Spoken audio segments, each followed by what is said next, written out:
Hello दोस्तों। आज के इस वीडियो में मैं प्रकाश के बारे में पढ़ाऊंगा जो क्लास 10 का है। फर्स्ट चैप्टर प्रकाश का। तो यहाँ पे प्रकाश किसे कहते हैं? प्रकाश वह ऊर्जा है जिसकी सहायता से हम वस्तुओं को क्या करते हैं, देखते हैं। अगर किसी भी ऑब्जेक्ट को आपको देखना है, किसी भी वस्तु को आपको देखना है तो प्रकाश की जरूरत पड़ेगी। जब तक आप लाइट ऑन नहीं करेंगे तब तक आपको प्रकाश की वजह से वस्तुएं हमें क्या होती हैं, दिखाई देती हैं। अगर रात में अगर सन क्या होता है, अगर सूरज डूब जाता है तो सारी चीज़ें हमें अंधेरे के कारण नहीं दिखाई देती हैं। जब हम लाइट अपना ऑन करते हैं तो हमें वस्तुएं क्या करती हैं, दिखाई देने लगती हैं। तो कब दिखाई देती हैं? वस्तुएं तब दिखाई देती हैं जब जब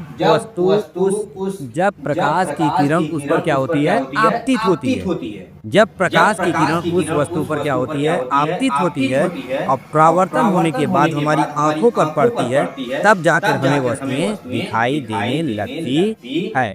तो इसी घटना को हम क्या कहते हैं, प्रकाश कहते हैं। तो आपने प्रकाश को समझ लिया होगा। प्रकाश हमेशा सीधी रेखा में क्या करती है, गमन करती है। और प्रकाश कभी भी टेढ़े मार्ग में गमन नहीं करती है, हमेशा सीधे मार्ग में क्या करती है, गमन करती है। प्रकाश हमेशा सीधे मार्ग में गमन करती है। तो आप लोग जानते होंगे प्रकाश हमेशा क्या करती है, सीधे और सरल रेखा में क्या करती है, गमन करती है। और प्रकाश को किसी भी माध्यम की क्या होती है, आवश्यकता नहीं होती है। एक माध्यम से दूसरे माध्यम में क्या करता है, गमन करता है। तो यहाँ पर इस बात को आप लोगों ने समझ लिया होगा। अब हम इस वीडियो में स्टार्ट करते हैं प्रकाश का परावर्तन। प्रकाश का परावर्तन हम किसे कहेंगे, आइए हम इस वीडियो में समझते हैं। और इस वीडियो में आप ये भी जान जाएंगे कि हर एक डिफिनीशन को क्लियरिटी आप लिख पाओगे और जान पाओगे कि प्रकाश का परावर्तन किस तरह से किया जाता है। तो चलिए यहाँ पर आप यहाँ पर देख लीजिए, ये क्या है, शीशा है, ठीक है। इस शीशे पर क्या हो रही है, प्रकाश की किरणें आ रही हैं। एक तरफ यहाँ पर क्या किया गया है, पॉलिश लगाया गया है, और दूसरा क्या है, चिकना और चमकदार तल है। चिकने और चमकदार तल पर क्या हो रहा है, चिकने और चमकदार तल पे क्या हो रहा है, प्रकाश की किरणें क्या हो रही है, आपतित हो रही है। जब आपतित हो रही है, ये देखिए आपतित हो रही है, प्रकाश की किरणें यहाँ पर आपतित हो रही है। जब चिकने तथा चमकदार तल से प्रकाश की किरणें जब आपतित होती हैं, उसके तत्पश्चात, परावर्तन के पश्चात देखिए आपतित होने के बाद क्या होती है, अपने उसी मार्ग में वापस लौट जाती है। इसी घटना को हम क्या कहते हैं, प्रकाश का परावर्तन। इस घटना को हम क्या कहेंगे, प्रकाश का परावर्तन। आप लोगों ने समझ गए होंगे कि प्रकाश का परावर्तन किसे कहते हैं। अब हम मान लेते हैं प्रकाश का परावर्तन, हम जो किरणें आपतित होती हैं, आपतित मतलब क्या होती है, जो किरणें शीशे पर क्या हो रही, गिर रही हैं, उन्हें हम आपतित किरण कहेंगे। जो शीशे से वापस लौट जाती हैं उसे हम परावर्तित किरण कहते हैं। तो आप लोगों ने समझ गए होंगे कि हम क्या बताना चाह रहे हैं। जब किरणें क्या हो, आपतित हो रही हो तो उसे हम आपतित किरण कहेंगे। जब किरणें वापस लौट जाती हैं उन्हें हम परावर्तित किरण कहते हैं। तो यहाँ पर देखिए आपतित किरण और परावर्तित किरण, इसे हम कहेंगे आपतित किरण, आपतित किरण इसे कहेंगे। ये लौट के वापस जा रही है, इसे हम कहेंगे परावर्तित किरण। क्या कहेंगे, परावर्तित किरण। आपतित किरण तथा परावर्तित किरण, आपतित किरण तथा परावर्तित किरण के बीच में हम लोग एक लंब डालते हैं, एक लंब डालेंगे, ठीक है। ये क्या कहेंगे, लंब को हम लोग डालेंगे। और यहाँ पर लंब को जैसे ही डालेंगे क्या कहेंगे, हमें आपतित किरण और परावर्तित किरण के बीच एक लंब डाला, जिसे हम कहते हैं अभिलंब। जिसे हम क्या कहेंगे, अभिलंब। इसी लंब को हम लोग क्या कहते हैं, एक इमेजिनरी है, अभिलंब। इसे हम क्या कहेंगे, अभिलंब, ठीक है। आपतित किरण तथा परावर्तित किरण के बीच डाला गया लंब को ही हम लोग अभिलंब कहते हैं। आपतित किरण किसे कहते हैं? आपतित किरण। अब देखिए आपतित किरण चिकने तथा चमकदार तल पर चमकदार तल से टकराने वाली किरण को हम लोग क्या कहते हैं? आपतित किरण। चिकनी तथा चमकदार तल से वापस लौट के जाने वाली किरण को हम लोग क्या कहते हैं? परावर्तित किरण। तो यहाँ पर आपतित किरण आपको क्लियर हो गया होगा, परावर्तित किरण आपको क्लियर हो गया होगा किसे कहते हैं। आप लोग अगर डेली प्रैक्टिस करेंगे तो आप लोग अपने से भी लिख सकते हो आपतित किरण परावर्तित किरण के बारे में। अब यहाँ पर एक और स्टेप हम लोग आगे बढ़ते हैं। आपतित किरण तथा अभिलंब। आपतित किरण तथा अभिलंब के बीच बने कोण को आपतित किरण तथा अभिलंब के बीच बने कोण को आपतन कोण कहते हैं। इसे हम किससे प्रदर्शित करते हैं? आई से।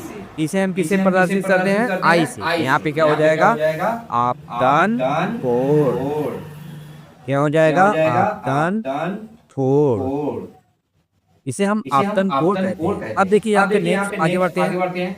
आपतित किरण तो हो गया। आपतित किरण यहाँ अभिलंब के बीच हो गया। अब यहाँ पर देखिए परावर्तित किरण तथा अभिलंब के बीच बने कोण को परावर्तित कोण कहते हैं। परावर्तित कोण कहते हैं। क्या कहेंगे? परावर्तित कोण। तो इसे हम किससे प्रदर्शित करते हैं? आर से। यहाँ पे क्या हो जाएगा? परावर्तित कोण।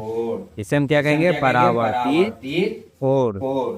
अब यहाँ पर देखिए सभी चीजें क्लियर हो गई। अब एक आपतित किरण, अभिलंब तथा परावर्तित किरण तीनों एक ही बिंदु पर क्या होते हैं? स्थित होते हैं।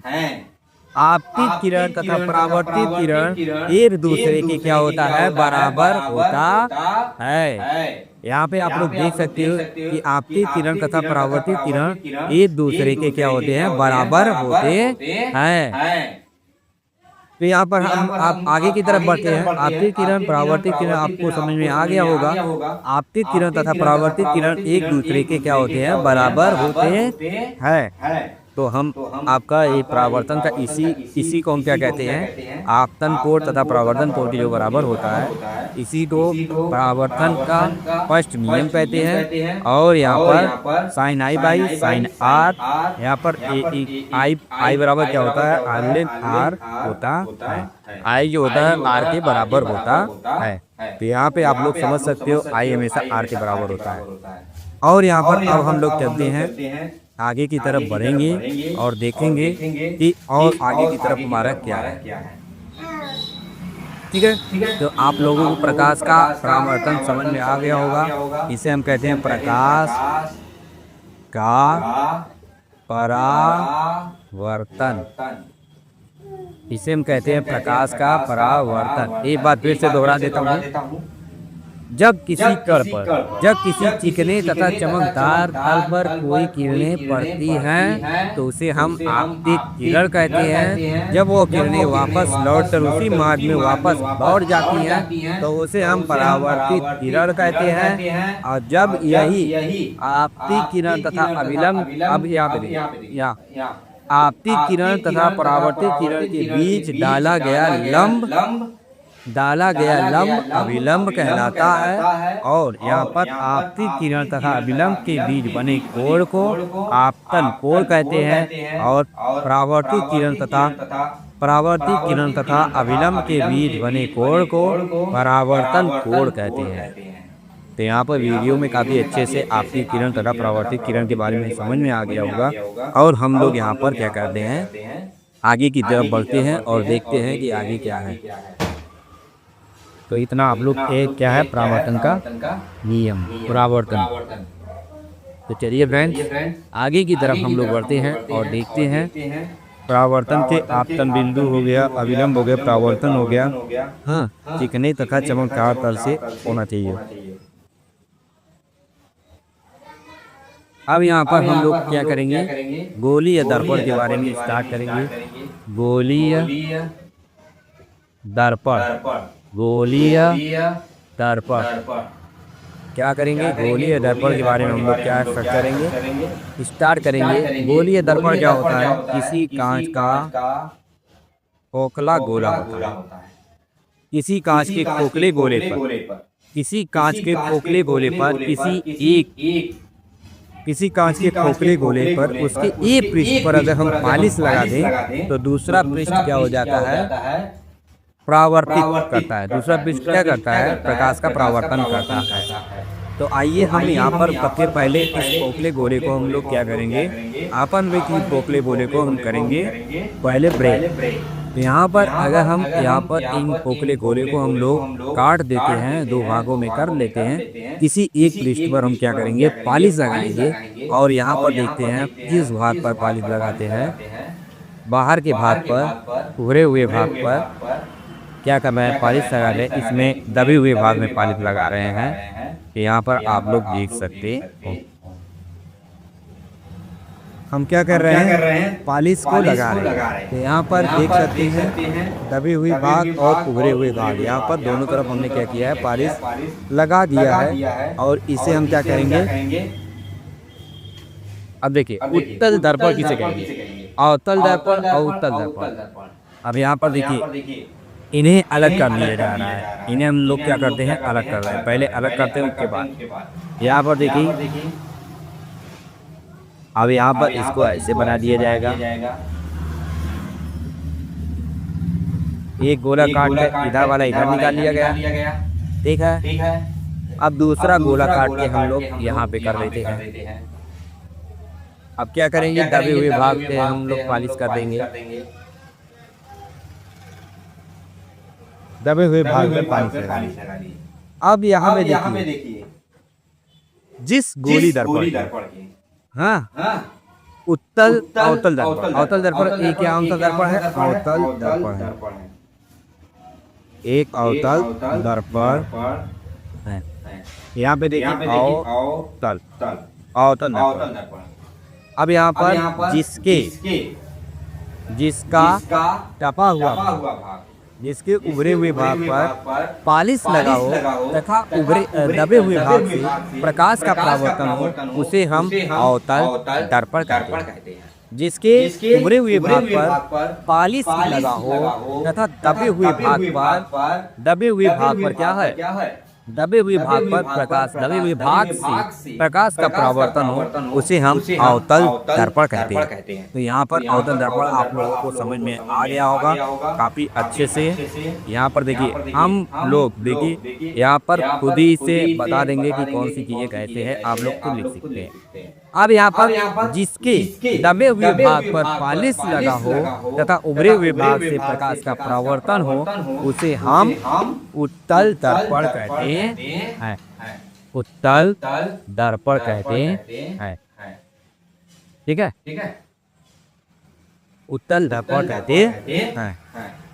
तो यहाँ पे आप लोगों को समझ में आ गया होगा कि जिसके दबे हुए भाग पर या दबे हुए भाग से प्रकाश का परावर्तन हो तथा उभरे हुए भाग पर पॉलिश लगा हो, उसे हम अवतल दर्पण कहते हैं। जिसके उभरे हुए भाग से प्रकाश का परावर्तन हो तथा दबे हुए भाग में पॉलिश लगा हो, उसे हम उत्तल दर्पण कहते हैं, उत्तल दर्पण कहते हैं। यहाँ पे आप लोगों को इतना समझ में आ गया हो तो प्लीज़ आप लोग वीडियो को लाइक करिएगा, चैनल को सब्सक्राइब करिएगा। आप लोग इतना पहले रिवाइज करिए, उसके बाद नेक्स्ट वीडियो में मैं नेक्स्ट वीडियो क्या करूँगा, अपलोड करूँगा, जिससे काफ़ी आपको अच्छे से समझ में आएगा। पहले इतना डिफिनीशन जानिए, स्टेप बाय स्टेप बढ़ेंगे ना तो आपको काफ़ी अच्छे से समझ में आएगा। स्टेप बाय स्टेप जहाँ से बढ़ना स्टार्ट नहीं करेंगे तो आपको काफ़ी कन्फ्यूजन हो जाएगा और काफ़ी अच्छे से आप लोग नहीं समझ पाओगे।